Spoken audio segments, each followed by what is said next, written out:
Hello everyone, skills up with Siya ಚಾನೆಲ್ಗೆ ನಿಮ್ಮೆಲ್ಲರಿಗೂ ಸ್ವಾಗತ. ಈ ವಿಡಿಯೋನಲ್ಲಿ ಡಿಕ್ರಿಪ್ಷನ್ ಅಂದ್ರೆ ಏನು ಅಂತ ನೋಡೋಣ.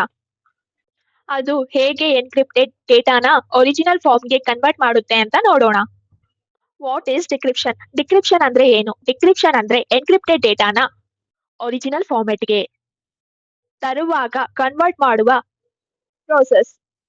ಎನ್ಕ್ರಿಪ್ಟೆಡ್ ಡೇಟಾ ಸೈಫರ್ ಟೆಕ್ಸ್ಟ್ ಅರ್ಥ ಆಗ್ಬೇಕು ಅಂದ್ರೆ ಅದನ್ನ ಡಿಕ್ರಿಪ್ಟ್ ಮಾಡಬೇಕು. ಇದು ಆಥರೈಸ್ ಪಾರ್ಟೀಸ್ ಮಾತ್ರ ಮಾಡಬೇಕು. ನಿಮ್ಮ ಡಿಕ್ರಿಪ್ಷನ್ ಕೀ ಯೂಸ್ ಮಾಡಿಕೊಂಡು ಒಂದು ಪ್ರೊಸೀಜರ್ ಇದ್ದಾಗನೇ ಮಾತ್ರ ಪ್ರೊಟೆಕ್ಟೆಡ್ ಇನ್ಫಾರ್ಮೇಶನ್ ನ ಆಕ್ಸೆಸ್ ಮಾಡ್ಕೊಳ್ಳೋಕೆ ಆಗುತ್ತೆ.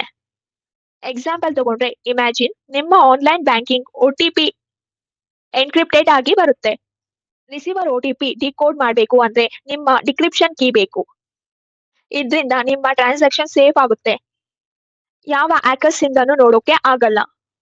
Importance of decryption. Decryption is very important because without it ನಿಮ್ಮ ಎನ್ಕ್ರಿಪ್ಟೆಡ್ ಡೇಟಾ ಯೂಸ್ಲೆಸ್ ಆಗಿರುತ್ತೆ. ಇದನ್ನ ಪ್ರಾಪರ್ ಕೀ ಇರುವವರು ಮಾತ್ರ ಡಿಕೋಡ್ ಮಾಡಬಹುದು. ಈ ಸಿಸ್ಟಮ್ ನಲ್ಲಿ ನಿಮ್ಮ ಪ್ರೈವಸಿ ಅಂಡ್ ಸೆಕ್ಯೂರಿಟಿ ಮೇಂಟೈನ್ ಆಗುತ್ತೆ. ನಿಮಗೆ ಈ ವಿಡಿಯೋ ಯೂಸ್ಫುಲ್ ಆಗಿದ್ರೆ ಸ್ಕಿಲ್ಸ್ ಅಪ್ ವಿತ್ ಸಿಯಾ ಚಾನೆಲ್ಗೆ ಲೈಕ್ ಮಾಡಿ, ಶೇರ್ ಮಾಡಿ ಮತ್ತು ಸಬ್ಸ್ಕ್ರೈಬ್ ಮಾಡಿ. ಡಿಕ್ರಿಪ್ಷನ್ ಬಗ್ಗೆ ನಿಮಗೆ ಡೌಟ್ಸ್ ಇದ್ರೆ ಕಮೆಂಟ್ ಮಾಡಿ. Bye, see you in the next video. Thank you.